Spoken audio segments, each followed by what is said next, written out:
Assalamualaikum warahmatullahi wabarakatuh. Selamat pagi. Alhamdulillah, pada kesempatan pagi hari ini, saya, Jordan Bahriansyah, mendapatkan kesempatan dan tugas untuk membawakan satu manajemen akan kelainan yang akan sering kita jumpai di rawat jalan, bahkan juga di emergency department. Tema pada pagi hari ini adalah Current Practice on Angina Management, a look at ranolazine. Ranolazine kita kenal sebagai satu agen yang relatif baru di Indonesia, meskipun obat ini sudah beredar beberapa waktu di luar negeri.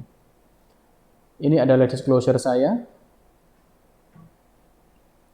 Oke, kita mulai dengan perdefinisi apa itu chronic stable angina. Chronic stable angina adalah satu hal yang paling sering dan saya yakin akan sangat sering kita jumpai sebagai manifestasi dari penyakit jantung koroner yang stabil, yaitu chronic stable angina atau angina kronis yang stabil. Angina sendiri terjadi sebagai akibat dari mismatch atau ketidaktepatan antara myocardial oxygen demand dan juga kemampuan dari arteri koroner untuk membawakan aliran darah yang cukup. Hal ini terjadi sebagai akibat adanya atherosclerosis plaque yang menghambat aliran darah pada lumen pada epicardial coronary arteries. Nah, ini adalah symptoms yang akan sering kita jumpai. Secara tradisional, dia diklasifikasikan menjadi beberapa hal. Yang pertama adalah typical angina, di mana dia harus memenuhi 3 karakteristik kriteria yang sebagai berikut, yaitu rasa tidak nyaman berupa rasa tertekan pada sisi dada bagian depan, leher, jaw atau rahang, dan juga pada shoulder atau pada daerah sekitar lengan kita. Di mana rasa tidak nyaman ini biasanya dipicu oleh aktivitas fisik yang berlebihan, dan seringkali dia bisa dihilangkan atau diringankan rasanya dengan istirahat, dan bila dibutuhkan dengan menggunakan bantuan nitrat selama kurang lebih 5 menit. Dikatakan sebagai atypical angina bila dia memenuhi 2 kriteria di atas, dan dikatakan non-angina chest pain atau nyeri dada yang bukan angina bila hanya menemukan 1 atau bahkan tidak ada satu dari 3 karakteristik di atas. Nah, ini adalah beberapa manifestasi yang timbul sebagai akibat dari angina. Kita kenal ada stable angina pectoris, ada vasospastic angina, dan juga microvascular angina. Stable angina pectoris biasanya disebabkan oleh penyempitan dari atherosclerosis yang sifatnya menetap, lalu juga ada gangguan dari penyempitan pembuluh darah akibat vasomotion dan juga metabolic dysfunction. Sementara microvascular penyebabnya antara lain karena inflamasi dan juga penyakit-penyakit mikrovaskular. Untuk vasospastik biasanya pemicunya adalah disfungsi dari endotel dan juga vasospasm. Angina yang stabil terjadi ketika iskemi dari miokard yang terjadi sebagai akibat dari penyempitan lebih dari 1 epicardial coronary arteries. Kita tahu bahwa di epicardial coronary arteries ada 3 pembuluh darah yang besar, yaitu left coronary artery yang pecah menjadi 2, left anterior descendens dan left circumflex, dan juga right coronary artery. Nah, pada beberapa kasus tidak harus kok pembuluh darah epicardial ini terbuntu. Dia bisa terjadi nyeri dada ini sebagai akibat dari coronary vasospasm dan juga disfungsi dari metabolic. Nah, penyakit-penyakit mikrovaskuler yang menyebabkan angina biasanya terjadi sebagai akibat dari penyempitan pada pembuluh darah yang kecil-kecil, jadi bukan pada epicardial coronary artery yang tersumbat. Nah, gambaran ini adalah menunjukkan bagaimana ketika onset dari angina itu terjadi bila dibandingkan dengan cardiac risk berupa kematian dan juga myocardial infarction. Jadi semakin lama orang itu jatuh ke anginanya, mulai dari subclinical phase sampai terjadi recent diagnosis or revascularization, dan makin lama makin akan menimbulkan hal yang lebih buruk bila kita biarkan, mulai timbul dari ACS hingga kita butuhkan urgent revaskularisasi. Nah, ini algoritma untuk bagaimana kita memanage atau menangani pasien-pasien yang jatuh ke angina dengan suspek coronary artery disease. Yang pertama adalah kita assess symptoms dan juga melakukan investigasi klinis. Lalu selanjutnya adalah kita mencari faktor-faktor komorbid dan juga kualitas hidup dari penderita tersebut.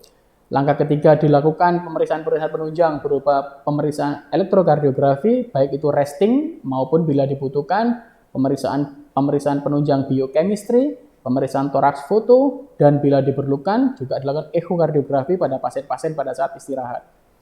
Lalu selanjutnya kita assess probabilitas dan juga clinical likelihood akan timbulnya coronary artery disease. Dan selanjutnya kita lakukan adalah diagnostic test yang lebih pasti. Apakah itu tes untuk iskemia maupun tes untuk anatomical berupa coronary CT angiography. Langkah selanjutnya bila sudah tegak semuanya, kita lakukan pemilihan terapi yang appropriate berdasarkan dari keluhan dan juga faktor resiko yang mendasarinya. Nah, satu hal yang menjadi catatan menarik adalah angina ini akan tetap dirasakan oleh pasien. Jadi baik itu keluhan maupun penurunan kualitas hidup, meskipun pasien-pasien ini sudah mendapatkan treatment yang menurut kita sudah adekuat. Di mana separuh dari pasien-pasien tersebut akan mengalami keluhan-keluhan nyeri dada dan mengganggu kualitas hidup dari mereka. Dari 50% ini, 39% melaporkan adanya 1-3 kali serangan per minggu setelah periode 4 minggu treatment, dan 11% diantaranya menyebutkan bahkan lebih dari 3 kali serangan per minggu. Sementara sisanya 50% mengatakan mengalami 1 kali serangan per minggu dan kadang-kadang kita anggap sebagai asimptomatis. Jadi menarik sekali, bahkan setelah kita melakukan PCI, kita lakukan revaskularisasi, ternyata angina masih menjadi momok bagi pasien-pasien dengan penyakit jantung koroner. Nah, karena itu kita sebagai seorang dokter dibekali dengan beberapa obat-obatan yang penting untuk mengatasi angina. Kita lihat ini adalah site of action dari beberapa anti-anginal agent. Ada beta blocker, ada calcium channel blocker, di mana keduanya bekerja pada sistem saraf simpatis, sementara calcium channel dihandle oleh calcium channel blocker. Yang tidak boleh dilupakan adalah obat-obat seperti nicorandil. Lalu yang paling umum kita gunakan adalah golongan nitrat, di mana kita tahu nitrat dia berperan untuk menjadikan pembuluh darah, dalam hal ini smooth vascular cell muscle menjadi relaksasi melalui mekanisme nitric oxide. Lalu juga ada ivabradin yang bekerja pada Ivani channel, di mana dia bekerja untuk mempengaruhi sinoatrial node untuk menurunkan detak jantung, menurunkan oksigen demand. Dan akan kita bahas kali ini adalah suatu obat yang menghambat kanal natrium, yaitu ranolazine, di mana dia akan menurunkan kadar intraseluler dari kalsium. Nah, sebagai gambaran, kalau kita menjumpai seorang penderita atau kelompok penderita dengan nyeri dada, maka pilihan pertama yang bisa kita gunakan berdasarkan beberapa guideline adalah kita menggunakan short acting nitrates.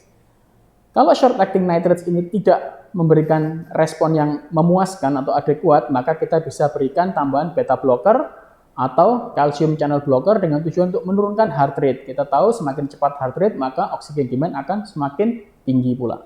Lalu perlu dipertimbangkan pemilihan calcium channel blocker golongan dihidropyridin bila ada detak jantung yang melambat atau ada intoleransi atau kontraindikasi.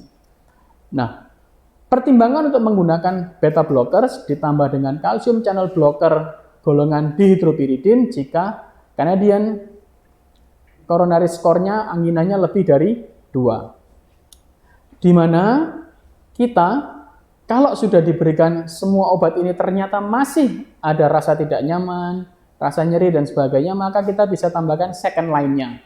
Pilihannya ada ivabradin, long acting nitrates, nicorandil, ranolazine, dan trimetazidine. Nah, ini adalah diamond approach, satu pendekatan bagaimana kita mengatasi angina dengan berbagai macam kelas obat.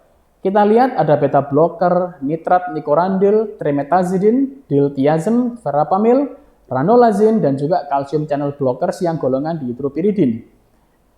Pada gambar ini, kalau kita melihat adanya gambaran garis yang merah ini, sebaiknya tidak dikerjakan karena dia saling kontraindikasi. Pilihan yang terbaik adalah kalau kita menghubungkan yang garis hijau ini.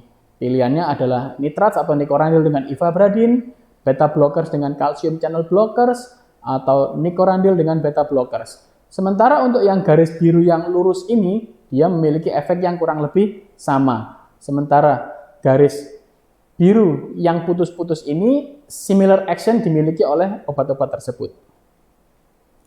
Nah, ini satu penelitian yang suatu systematic review dan meta-analisis, di mana dalam penelitian ini dikatakan bahwa efektivitas dari penggunaan beta blocker ditambah calcium channel blocker sudah dikonfirmasi manfaatnya untuk mengatasi angina. Nah, yang menarik adalah beta blocker atau CCB bila digunakan dengan yang pertama ranolazine menunjukkan keuntungan pada semua outcome yang diharapkan. Lalu beta blocker atau CCB bila digabungkan dengan long acting nitrates atau trimetazidine menunjukkan angka yang menguntungkan pada beberapa outcome. Sementara kalau kita gabung dengan ivabradine, ada beberapa studi yang menunjukkan data yang inkonsisten, dan kalau digabung dengan nicorandil, sampai sekarang masih belum ada data yang menunjukkan penggunaan keduanya. Nah, ini adalah gambaran bagaimana beta blockers dengan calcium channel blockers bila digabung dengan ranolazine.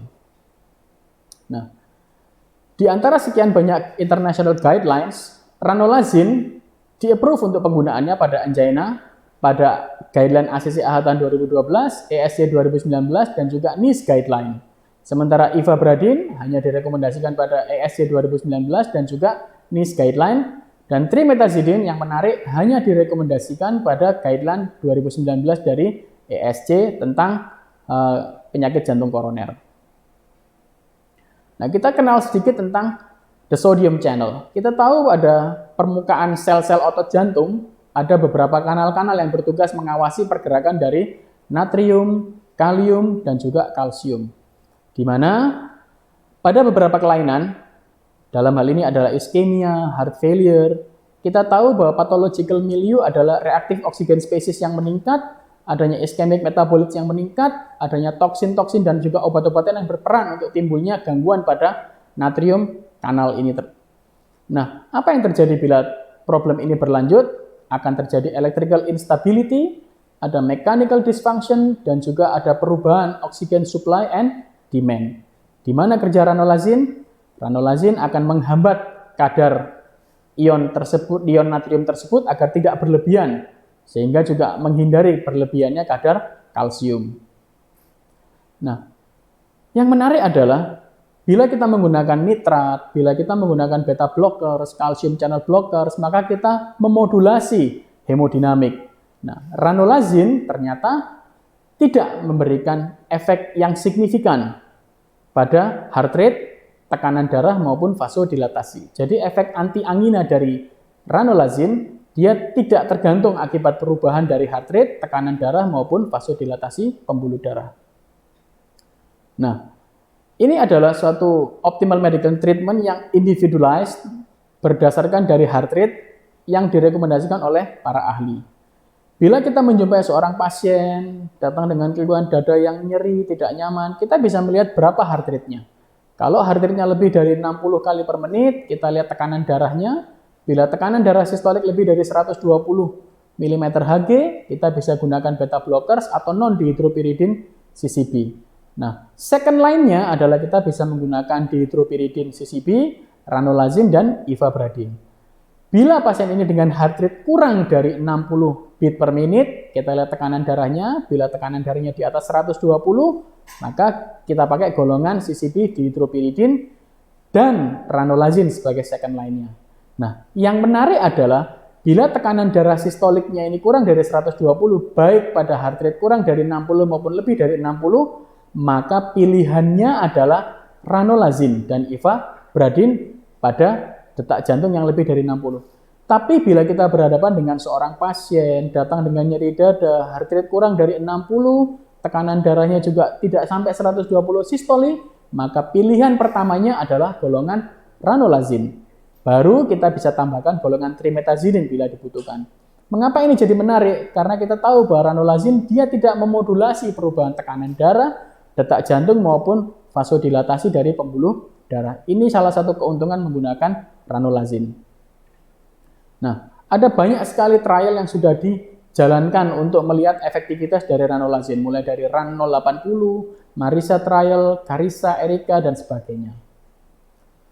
Nah, pada Carissa trial dikatakan bahwa efficacy pada exercise treadmill parameters, angina frekuensi, dan juga penggunaan nitroglycerin setelah 12 minggu treatment pada pasien-pasien yang mendapatkan tambahan ranolazine 750 mg 2 kali sehari selama 12 minggu dikatakan durasi dari exercise pasien-pasien ini lebih baik bila tidak diberikan golongan ranolazine. Lalu, suatu meta-analisis pada 6 trial yang melibatkan 9.223 pasien pada chronic stable angina, pada pasien-pasien yang simptomatik chronic CAD, ranolazine bila ditambahkan pada conventional terapi, dalam hal ini adalah beta blockers, nitrat maupun CCB, dia akan menghasilkan beberapa manfaat. Yang pertama adalah menurunkan frekuensi dari angina dan menurunkan sublingual nitroglycerin consumption, memperpanjang exercise duration, dan juga mengurangi waktu timbulnya iskemia dan onset angina tanpa ada perubahan yang signifikan pada tekanan darah maupun heart rate. Nah, ini Merlin-Timmy 36, primary endpoint-nya dikatakan bahwa pada pasien-pasien prior pada subgrup ACS dan prior angina, pemberian ranolazine dia memberikan relative risk reduction untuk timbulnya CV death, MI maupun recurrent iskemia pada 12 bulan sebanyak 14% bila dibandingkan dengan placebo. Nah, ranolazine secara signifikan menurunkan resiko CV outcome, dalam hal ini kematian bila dibandingkan dengan placebo pada pasien-pasien dengan acute coronary syndrome yang sebelumnya sudah mengalami nyeri dada yang kronis dan menjalani PCI. Dan bila dibandingkan dengan laki-laki maupun perempuan, ternyata outcomes pada wanita penggunaan ranolazine jauh lebih menguntungkan untuk menghasilkan outcome yang lebih baik. Nah, yang menarik juga adalah pada tidak hanya pada epicardial angina, tapi juga pada microvascular angina, di mana ranolazine meningkatkan coronary flow reserve pada beberapa trial yang sudah dijalankan. Lalu bagaimana dengan pasien-pasien dengan diabetes mellitus? Menariknya adalah ranolazine menurunkan myocardial iskemia pada level seluler dan direkomendasikan sebagai satu-satunya obat anti-angina yang telah dites dan terbukti efektif terutama pada pasien-pasien dengan diabetes mellitus tipe 2, dan dia juga bisa membantu untuk menurunkan HbA1c 0,5 hingga 0,7% sebagai akibat dari menurunnya sekresi dari glukagon. Nah, ini gambarannya adalah pada penggunaan ranolazine 2 kali 750 mg selama 12 minggu, dikatakan ada peningkatan atau perbaikan dari HbA1c selama 12 minggu. Nah, sebagai akhir dari presentasi saya pada pagi hari ini, ada beberapa pesan yang ingin saya sampaikan. Yang pertama adalah angina adalah suatu kondisi kronis yang merupakan satu problem yang terus-menerus terjadi pada pasien-pasien dengan penyakit jantung koroner, di mana dia akan menurunkan kualitas hidup, menurunkan produktivitas, dan juga meningkatkan disabilitas. Tapi manajemen dari angina sampai sekarang masih dikatakan suboptimal pada sepertiga pasien, dan para dokter sering underestimate akan timbulnya nyeri dada ini yang membatasi hidup dari pasien. Ranolazine merupakan suatu obat anti-angina yang relatif baru di Indonesia, yang menunjukkan efektivitas yang baik dan juga ditoleransi dengan baik pada pasien-pasien dengan chronic stable angina. Ranolazine juga sudah direkomendasikan pada beberapa international guideline seperti ESC, AHA, dan juga NICE guideline sebagai pilihan untuk membantu pasien-pasien dengan chronic stable angina dan diutamakan pada mereka dengan komorbiditas yang memperberat kondisi angina tersebut seperti halnya diabetes. Dan satu tambahan yang menarik adalah penggunaan ranolazine membantu kita untuk meningkatkan kualitas hidup dari pasien tanpa mempengaruhi hemodinamik lebih buruk pada pasien-pasien dengan angina pectoris. Saya rasa itu dari saya. Terima kasih atas perhatiannya. Selamat pagi. Assalamualaikum warahmatullahi wabarakatuh.